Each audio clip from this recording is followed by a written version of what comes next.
नमस्कार दोस्तों, मैथ्स के प्रीवियस ईयर क्वेश्चंस के प्रैक्टिस सीरीज में आप सभी का स्वागत है। इस क्लास में हम दिनांक 12 सितंबर 2024 को कंडक्ट हुए एसएससी सीजीएल के टीयर 1 के शिफ्ट 3 के क्वेश्चंस को देखेंगे। तो आइए क्लास की शुरुआत करते हैं। क्वेश्चन नंबर 13, एक नाविक धारा के विपरीत 2 किलोमीटर की दूरी 1 घंटे में तय करता है और धारा के साथ 1 किलोमीटर दूरी 10 मिनट में तय करता है। स्थिर जल शांत जल में 6 किलोमीटर जाने में उसे कितना समय लगेगा। इस क्वेश्चन को सॉल्व करने के लिए हम धारा की गति यानी कि स्ट्रीम की गति को s मान लेते हैं और बोट की गति को b। अब देखिए डिस्टेंस इक्वल टू क्या होता है, स्पीड इनटू टाइम। यहां फर्स्ट केस में इस केस में देखिए डिस्टेंस कितना, नाविक जो है 2 किलोमीटर की दूरी तय कर रहा है कितने समय में, तो 1 घंटे में। स्पीड क्या हो जाएगा, रिलेटिव स्पीड क्या हो जाएगा, जब धारा में एक नाव चल रहा है और धारा के विपरीत चल रहा है। अगर धारा की गति इस ओर है तो नाव इस ओर चल रहा है, तो क्या होगा रिलेटिव स्पीड, इस केस में बोट की स्पीड माइनस धारा की स्पीड। इसी को यहां लिखते हैं b माइनस एस। ये फर्स्ट केस हुआ। धारा के साथ इस पर चल रहा है तो इस पर रिलेटिव स्पीड क्या हो जाएगा, जब धारा की दिशा में ही नाविक जा रहा है तो b प्लस एस हो जाएगा। और 1 किलोमीटर की दूरी इस केस में 10 मिनट में नाविक चल रहा है b प्लस एस के स्पीड से। यहां पर यह मिनट में है और यहां घंटा में था, तो हम क्या करेंगे, इसको भी आवर में चेंज कर लेंगे।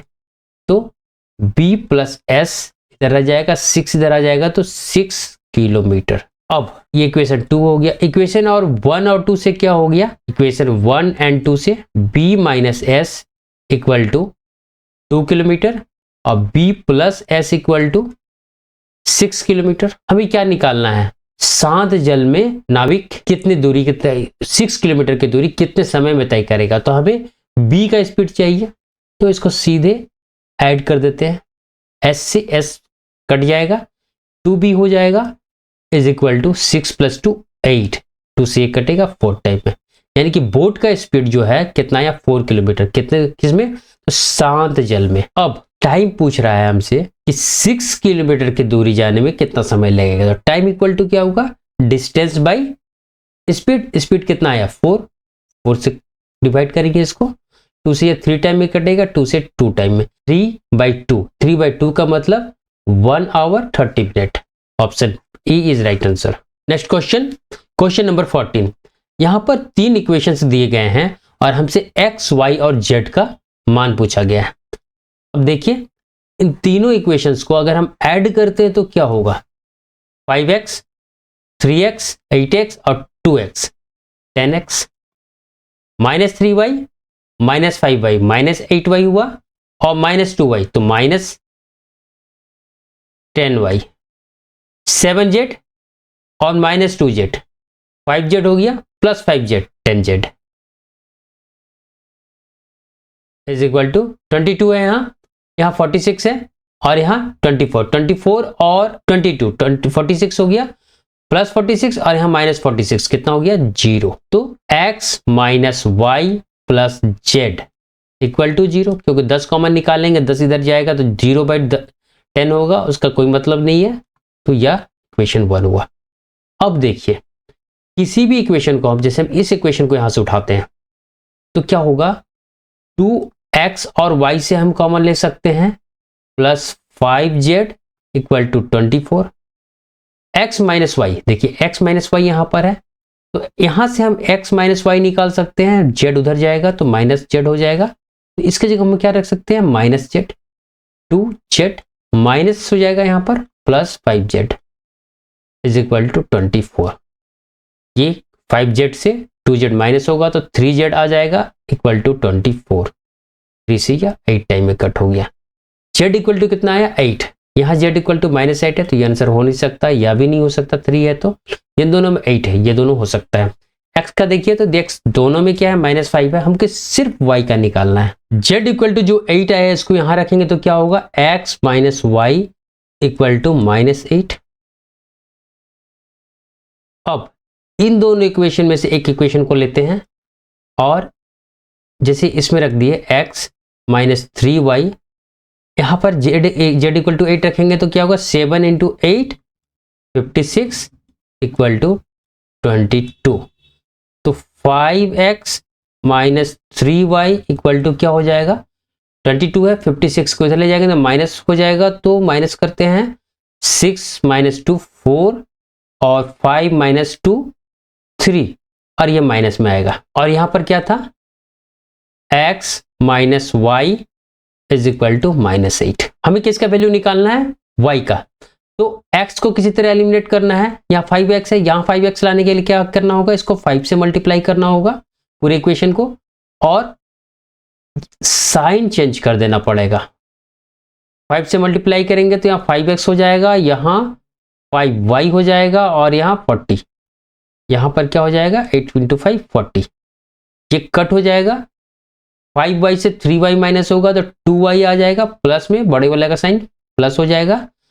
40 में 34 माइनस करेंगे तो 6 आ जाएगा, इससे एक कट हो जाएगा 3 टाइम में, ये y इक्वल टू 3 पॉजिटिव में, यानी कि ऑप्शन सी, क्योंकि ऑप्शन सी में y इक्वल टू पॉजिटिव में। नेक्स्ट क्वेश्चन नंबर 15, 2010 में एक कंपनी के कुल खर्च को विभिन्न खर्चों के शीर्षकों के तहत वर्गीकृत किया गया है और उनका प्रतिशत वितरण नीचे ग्राफ में दिया गया है।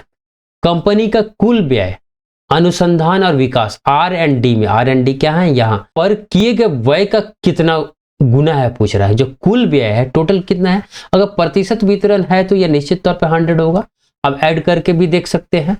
और RD में कितना है 5 का यह कितना गुना है इंटू 20, तो 20 गुना इज राइट आंसर। दोस्तों यदि आपको क्लास समझ में आ रहा हो, पसंद आ रहा हो, आपके फायदे के लिए हो तो इसे लाइक और सब्सक्राइब भी करते चले ताकि आने वाले क्लासों का भी आप फायदा उठा सके।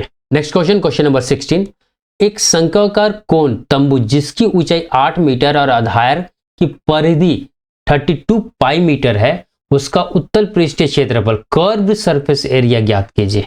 एक कोण का बात हुआ है, कोण कुछ इस तरह होता है, इसका हाइट कितना दिया हुआ है 8 मीटर और परिधि आधार का परिधि क्या हो गया, सर्कल है ना, सर्कल का परिधि क्या होता है 2 pi R equal to 32 pi metre दिया हुआ है। पाई से पाई कट जाएगा, 2 से या 16 टाइम में कट जाएगा, तो r इक्वल टू 16 मीटर, यानी कि इसका त्रिज्या कितना आ गया 16 मीटर। हाइट कितना दिया हुआ है 8 मीटर। स्लैंट हाइट देखिए, कर्व सरफेस एरिया का फॉर्मूला क्या होता है, कर्व सरफेस एरिया कोण का पाई आर एल होता है, हमें एल का जरूरत है, यहाँ 16 है यहाँ 8 है, तो ये हाइपोटेनियस ही है, हाइपोटेनियस हमको ज्ञात करना है। देखिए अगर 8 से को कट करते हैं 1 और 2 तो 1:2 के रेशियो में, तो हाइपोटेनियस क्या हो जाएगा 2 का स्क्वायर 4, 1 का स्क्वायर 1 का अंडर रूट, यानी कि √5 रेशियो होगा। और 8 से कट किए हैं तो 8 से इसको मल्टीप्लाई कर देंगे तो 8√5 इसका आंसर होगा हाइपोटेनियस का। अब equal to curve surface area equal to pi r कितना 16 इंटू 8√5, इसी को सॉल्व कर देते हैं। 88 64 64 दूनी 128 पाई और रूट में 5, option D is right answer. Next question number 17, sine 150 degree का सटीक मान ज्ञात करना है। इसका मान ज्ञात करने के लिए आपको सबसे पहले क्वाड्रेंट का कॉन्सेप्ट देखना पड़ेगा।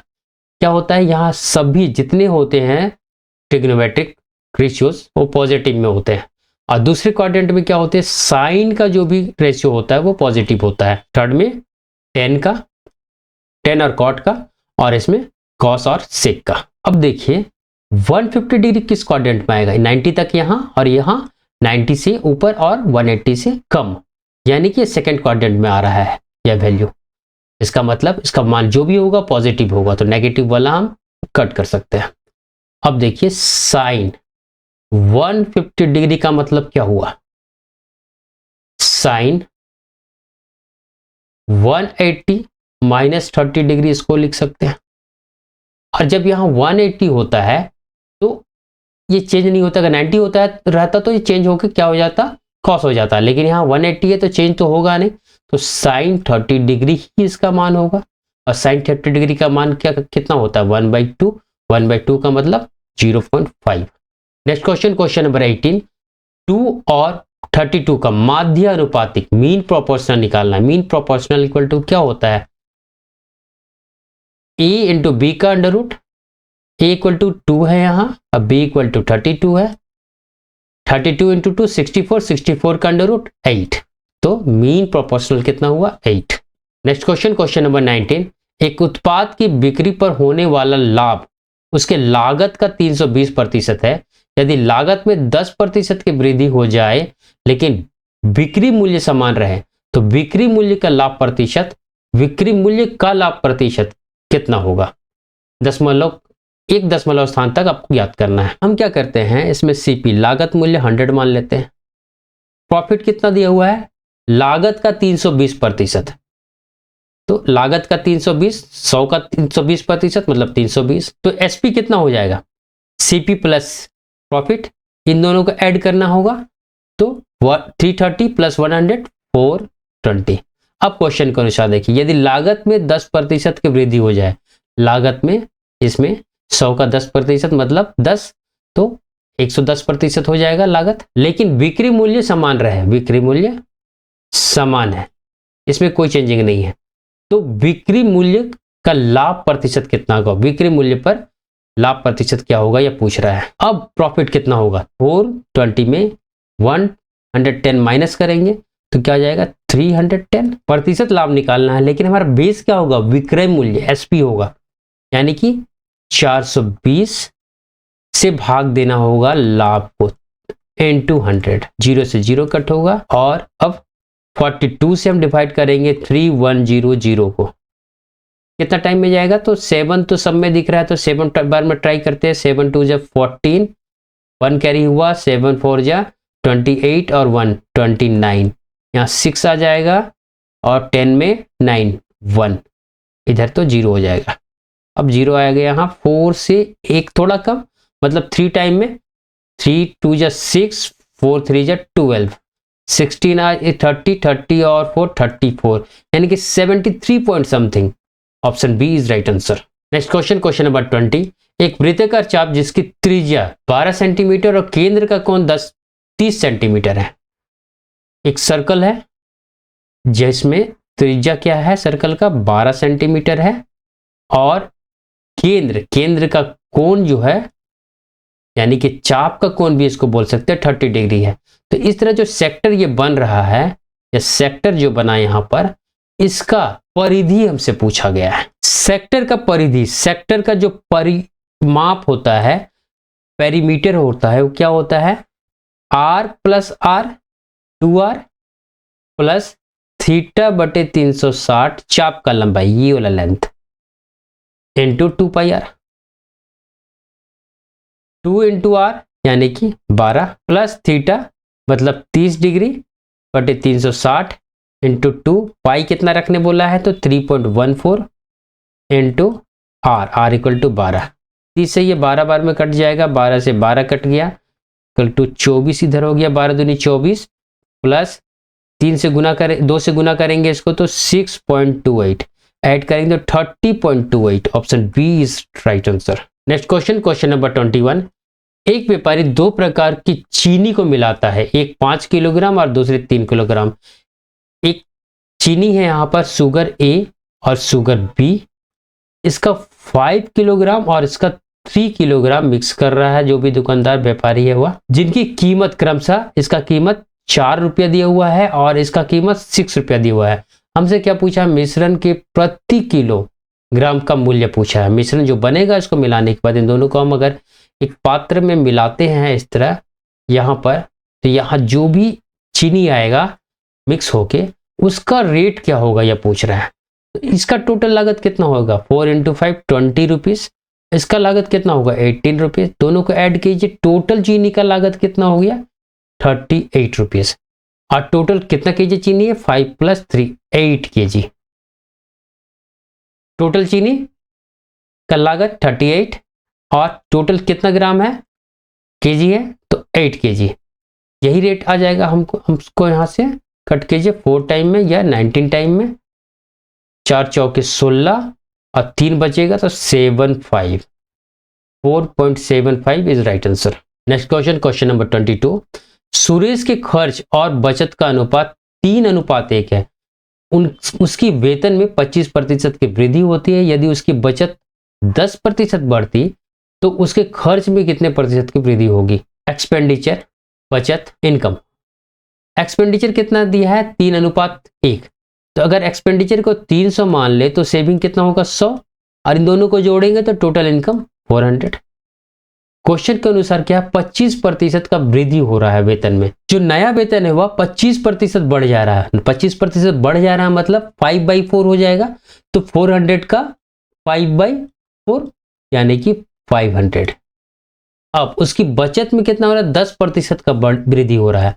बचत कितना हो जा रहा है? 100 का 10% बढ़ रहा है मतलब 110 हो जा रहा है। हमसे क्या पूछा है? उसके खर्च में कितने प्रतिशत का वृद्धि होगा। तो 100 से 110 माइनस करेंगे तो कितना आ जाएगा? 390। इन दोनों को जोड़िए, 400 एक 500 हो जाएगा, बराबर हो गया। मतलब कितना बढ़ रहा है यहाँ पर? 90 रुपीज प्लस हो रहा है। 90 रुपीज का एक्स्ट्रा खर्च हो रहा है। कितना में? 300 में इंटू 100। 20 कट गया 3 से, या 30 टाइम में 30% जो है एक्स्ट्रा खर्च हो रहा है। खर्च में जो वृद्धि हुआ 30% का हुआ। Next question, question number 23। यहां एक तालिका दिया गया है जिसमें 3 प्रकार की कारों ए बी सी का उत्पादन हजारों की संख्या में दर्शाया गया है।